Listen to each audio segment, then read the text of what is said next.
A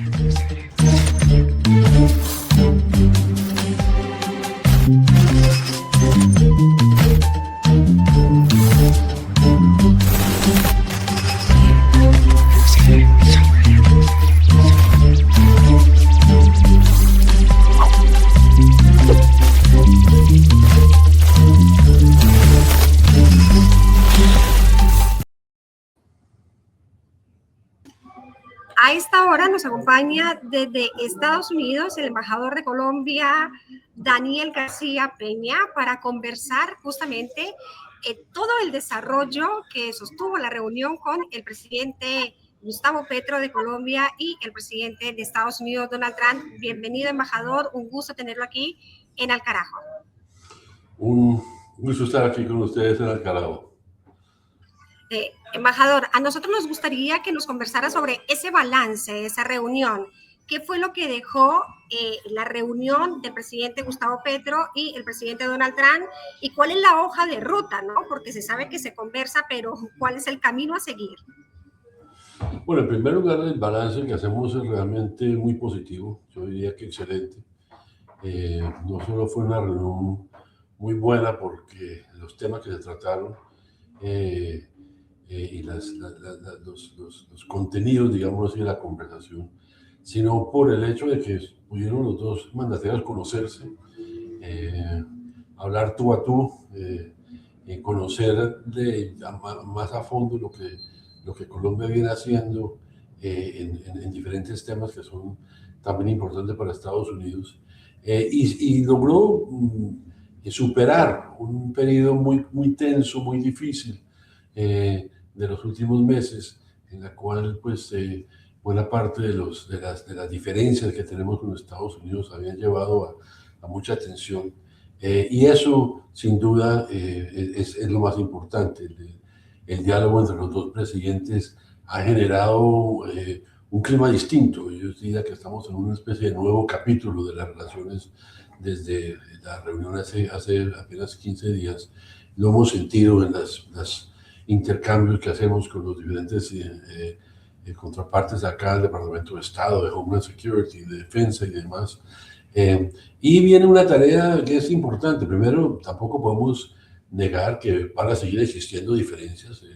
El presidente Petro y el presidente Trump tienen grandes diferencias en muchos temas, pero el éxito de la reunión, primero de la conversación que tuvieron telefónica el 7 de enero y luego el encuentro personal el 3 de febrero, porque fue que nos centramos en los temas en los cuales hay acuerdo, hay posibilidades de trabajar conjunto, y se evitaron las diferencias, los temas donde definitivamente yo le decía al presidente Petro: usted no va a convencer a Donald Trump en una reunión que cambie su posición sobre el cambio climático, su política frente a Gaza, o bueno, muchos temas donde tenemos profundas diferencias, pero por ello se centró en dos temas particulares. Uno, el tema de lucha contra el narcotráfico y el crimen transnacional, y dos, el tema de Venezuela. Y en esos dos temas es mucho lo que Colombia puede aportar, es mucho lo que necesitamos trabajar junto con los Estados Unidos.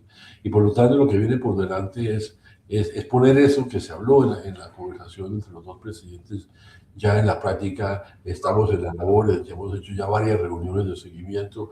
De hecho, hoy tengo una nueva en cada uno de esos temas, poner en marcha los compromisos que se establecieron, pero sobre todo seguir trabajando de una manera mancomunada. El tema del narcotráfico, embajador, es uno de los temas que no solamente preocupa a la región, a Latinoamérica, sino a Europa y el mundo. La expansión del narcotráfico, y siempre señalan que Colombia es el mayor productor, pero ¿qué hacer con los consumidores? ¿Qué políticas se están tomando justamente en Estados Unidos para poder detener el narcotráfico no solamente en producción, sino en consumo?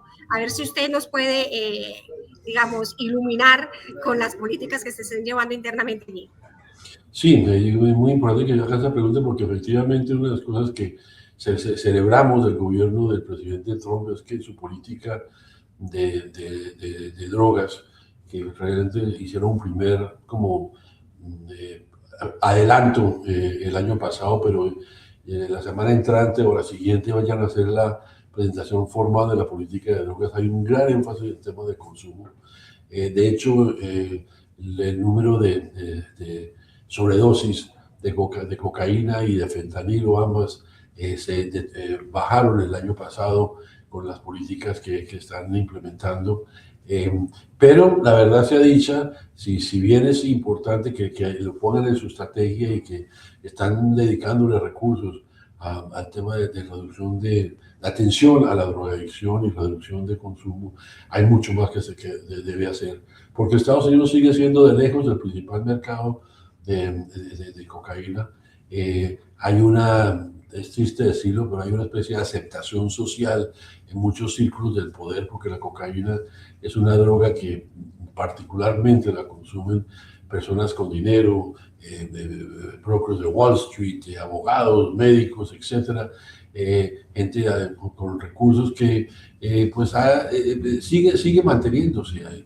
Y a eso se suma el hecho que el consumo de cocaína en el mundo, en Europa en particular, en Asia, me sorprendió ver que el país donde mayor ha crecido en el consumo es en Australia.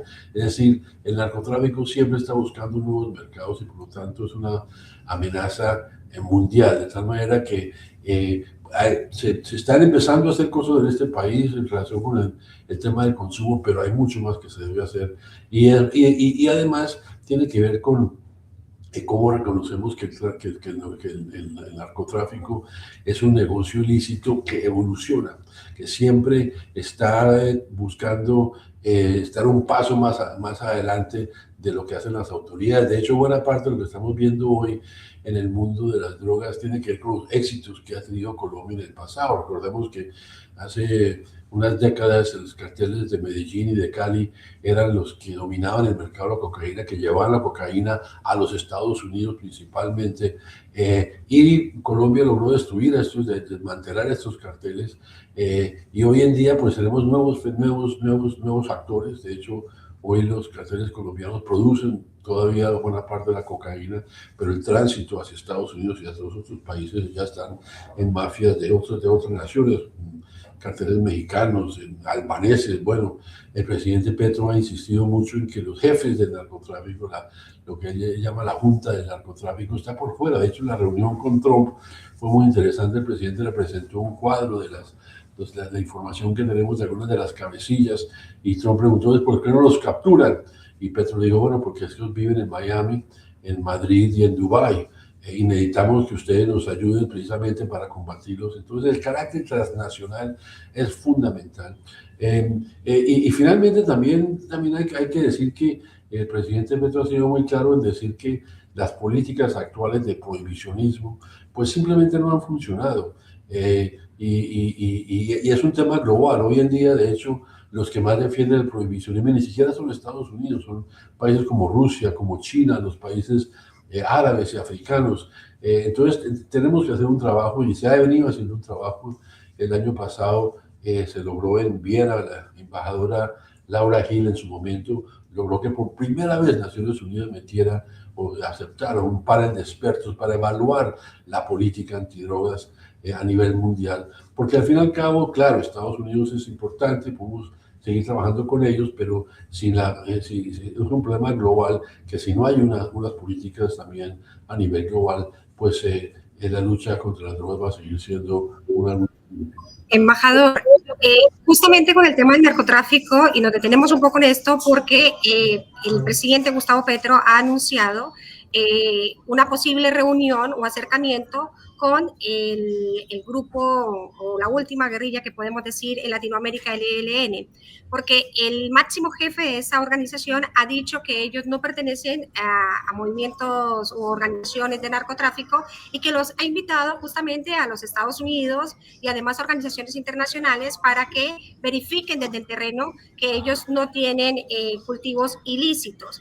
¿Por qué lo pregunto? Porque usted también es un experto en temas de paz, y cómo podremos nosotros pensarnos justamente en un gobierno como el que lleva el presidente Gustavo Petro, y que posiblemente en esta contienda electoral haya una sucesión de sus políticas al elegir a otro gobierno progresista.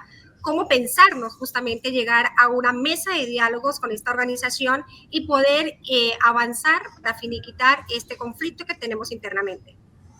Bueno, usted tiene toda razón y efectivamente yo he dedicado una parte de mi vida a trabajar por el tema de la paz y en particular con el ELN. La gente se sorprende cuando yo digo que yo le tengo un cariño especial al ELN, conozco a sus líderes, a Pablo Beltrán, a Aureliano, bueno, a la gente de la delegación de paz, tengo la posibilidad de hablar con Antonio García y demás. Y lamento mucho que la oportunidad que el presidente Petro abrió al comienzo de este gobierno pues no fue aprovechado. El presidente Petro me ha sorprendido la contundencia con la cual él, y lo ha dicho públicamente, no estoy revelando ningún secreto, que se siente frustrado, que se siente que el grupo con el cual se dio la mayor posibilidad, realmente recuerdo cuando se iniciaron los diálogos en La Habana, un discurso maravilloso que el presidente Petro dio ahí con Antonio García, estaba también Nicolás Gavino y bueno, en la cúpula del ELN. Y desafortunadamente ese intento inicial pues no llegó a los resultados que se querían. Y el presidente fue muy claro el año pasado, al comienzo del año pasado, con lo que pasó en el Catatumbo, donde la evidencia aparentemente que es clara que el ELN sí está en el tema del narcotráfico. Él lo dijo de una manera un poco cruda, pero dijo que el ELN tenía que escoger si el camino iba a ser el de Camilo Torres o el de Pablo Escobar. Y también por las acciones que cometió el ELN contra la población civil, contra antiguos líderes considerados amigos de ellos en una época que ahora consideran traidores, en fin. Eso llevó a que el presidente Petro tomara la decisión de no solamente pues, reconocer que el proceso no había avanzado, sino también utilizar el uso legítimo de la fuerza y ordenar acciones militares contra este grupo. Pero eso no quiere decir, y al contrario, el presidente lo ha dicho claramente, que todos sabemos que esto no se resuelve a plomo. Esto no se va a resolver militar, no tiene una salida militar, tiene que haber una salida política. Entonces, por lo tanto, mientras no se logre ese acercamiento, tenemos que seguir insistiendo en la fuerza. Hoy, con la nueva situación que hay en Venezuela, pues se abren posibilidades, y eso se habló en la reunión con Trump. Yo creo que claramente el presidente Petro fue muy claro en decir, yo quisiera que eso fuera por el diálogo, pero si no hay posibilidad de diálogo, tenemos que de utilizar el uso legítimo de la fuerza con la cooperación de los venezolanos y también de los Estados Unidos. Entonces, lo que para algunos parece una contradicción, pues no lo es. Es la insistencia en que hay un Estado de Derecho, que la población civil hay que protegerla y que el narcotráfico de ninguna manera se puede considerar como una actividad legítima de los que se autodenominan revolucionarios. De tal manera que me alegra que el ELN está dispuesto a que se abra esa verificación. Creo que es una forma importante de empezar a retomar el sendero del diálogo, pero que también se entienda que hay una población civil que hay que proteger y hay unos negocios que no están de ninguna manera llevando a los cambios revolucionarios que los fundadores del ELN en algún momento soñó. A todo lo contrario, estar luchando contra las disidencias de las FARC por las economías ilícitas, por controlar esos corredores del narcotráfico, pues no le está haciendo ningún daño, ningún favor a la revolución, al contrario, está haciendo un gran daño a la población campesina, que es la que más padece y sufre los estragos de esas conductas. Embajador, cambiando un poco de tema, nos trasladamos justamente a cómo se está llevando ese acompañamiento de los nacionales en Estados Unidos frente a las políticas que lleva Donald Trump con el ICE, donde hay una persecución constante, no solamente del pueblo colombiano, sino latinoamericano. ¿Cómo avanza Colombia para poder apoyar a nuestros connacionales allí? Y justamente en esta contienda electoral que se da, están muy preocupados. Me han escrito al interno, Rosalba, pregúntele al embajador cómo hacemos nosotros para acercarnos a los consulados y poder votar y que no nos vayan a detener, porque incluso dicen que así tengan documentación, están siendo detenidos. ¿Cuál es el mecanismo que se está llevando Colombia para proteger a nuestros connacionales en Estados Unidos? Excelente pregunta y muy oportuna. Precisamente ahí, antier, hemos tenido muchas reuniones, pero antier tuvimos una con la gente de Homeland Security, que es el Departamento de Seguridad Interna, que es la que, debajo de la cual está ICE y el CBP, todos los temas, las autoridades migratorias, precisamente sobre este tema de las elecciones, exigiendo garantías y efectivamente estamos diciendo no estamos pidiendo nada distinto a lo que establecen los mismos tratados internacionales y los mismos convenios que establecen, que permiten y que deben garantizar el libre ejercicio del derecho al voto, pues en este caso los colombianos, pero de cualquier extranjero que tenga esa posibilidad. Se ha venido haciendo desde comienzos de años, inclusive desde el final del año pasado, reuniones muy precisas con los cónsules. Tuvimos una reunión presencial con todos los cónsules en Washington la semana antepasada para mirar precisamente este tema de las elecciones y de los miedos legítimos que tiene la gente, porque desafortunadamente eso es conocido de las arbitrariedades, la forma en la cual vienen ejerciendo sus acciones los de ICE, pues claramente están violando los derechos básicos que establecen este mismo país. No estamos, repito, pidiendo nada distinto a lo que las mismas leyes establecen en este país. De tal manera que los consulados, en primer lugar, y yo quiero felicitar y contar a la gente que tenemos un cuerpo excelente de cónsules y consulesas. Realmente lo conozco a cada uno de ellos y ellas personalmente, y en los equipos que tienen. Deberían tener más gente. Yo lo vivo insistiendo. Bueno, uno entiende que hay limitaciones presupuestarias en Colombia, que hay otros países que también tienen necesidades, pero, y no quiero hablar mal de ningún otro país del mundo, pero hoy lo que está pasando en Estados Unidos es terrible. Es mucho más grave que, primero por los números que tenemos de colombianos acá, que es superior a cualquier otro país del mundo. Segundo, por la política de este gobierno en este momento. Entonces yo sí hemos insistido y hemos logrado efectivamente fortalecer la asesoría social y jurídica en todos los consulados, en varios, de hecho los que llamamos de la primera línea, los de Houston, de Los Ángeles, Miami, son los que tienen, digamos, les toca el trabajo más fuerte en todo este tema de las deportaciones. Pero también los otros, porque hay un fenómeno como, por ejemplo, en la Florida, el gobernador ha tenido unas políticas muy fuertes contra los inmigrantes, entonces mucha gente que estaba en la Florida ha venido subiéndose a otros lugares donde hay políticas más favorables, lo que aquí llaman ciudades santuarios. Entonces la gente va a lugares donde antes no llegaba tanta gente, como a Boston o San Francisco, aquí mismo en Washington. Y lugares y ciudades donde no hay consulados, pero donde los consulados atienden, como en Charlotte, Carolina del Norte, donde hace poco hubo un consulado móvil, precisamente porque mucha gente está huyendo a esos lugares. De tal manera que hay un trabajo realmente sobresaliente de los consulados.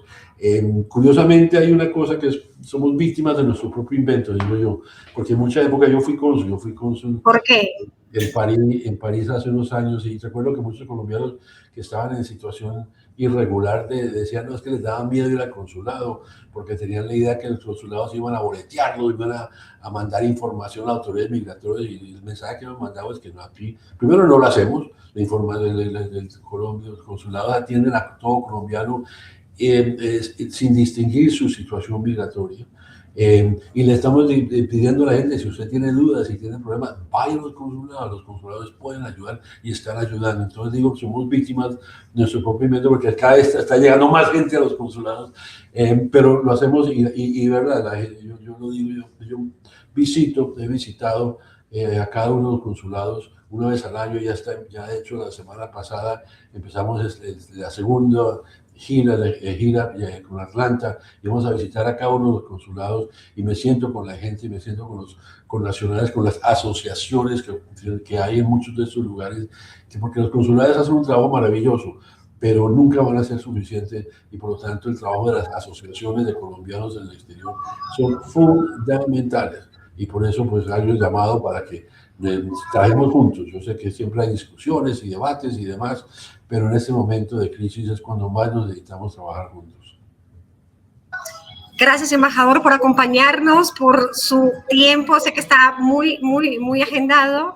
Así es lo que hemos conversado justamente con el embajador Daniel García Peña, que nos acompaña de Estados Unidos para contarnos todas estas políticas y este panorama a nivel internacional y diplomático. Nuevamente, muchas gracias, y a toda nuestra audiencia, gracias como siempre por conectarse en cualquier parte del mundo. Muchas gracias a ustedes y felicitaciones por el trabajo que hace al carajo. Gracias. Bueno.